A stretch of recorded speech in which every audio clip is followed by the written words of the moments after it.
اسرائیل کا دعویٰ ہے کہ انہوں نے ایران کے اعلیٰ ترین فوجی کمانڈر علی شادمانی کو ان کی اپائنٹمنٹ کے صرف 4 دن بعد ہلاک کر دیا ہے۔ آئی ڈی ایف کا کہنا ہے کہ میجر جنرل علی شادمانی تہران کے مرکز میں ایک کمانڈ سینٹر پر ایک ہوائی حملے میں مارے گئے ہیں۔ ایران نے ابھی تک ان کی موت کی تصدیق نہیں کی ہے۔ علی شادمانی نے 13 جون کو خاتم الانبیاء سینٹرل ہیڈ کوارٹرز کے سربراہ کا عہدہ سنبھالا جب میجر جنرل غلام علی رشید ایک اسرائیلی عسکری حملے میں مارے گئے تھے۔ میجر جنرل شادمانی اس سے قبل خاتم الانبیاء سینٹرل ہیڈ کوارٹرز کے ڈیپٹی کمانڈر اور ایران کی مسلح افواج میں آپریشنز کے سربراہ کے عہدے بھی سنبھال چکے تھے۔ دریں اثنا امریکی صدر ڈونلڈ ٹرمپ نے کہا کہ وہ ایران اور اسرائیل کے درمیان جنگ بندی سے بہتر کچھ دیکھ رہے ہیں۔ انہوں نے مزید کہا کہ وہ تنازع کا حقیقی خاتمہ چاہتے ہیں۔ امریکی صدر کے یہ تبصرے دونوں ممالک کے درمیان 5ویں دن کی لڑائی کے بعد آئے ہیں۔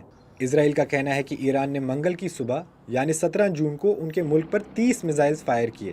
پچھلے 5 دنوں میں اسرائیل نے ایران میں تہران، اصفہان، نتانز، کرمنشاہ اور تبریز پر حملے کیے اور ایران نے تل اویو اور حائفہ کو اپنا نشانہ بنایا۔ دونوں ممالک 13 جون کو اسرائیل کے ایران پر حملے کے بعد ایک دوسرے پر حملہ کر رہے ہیں۔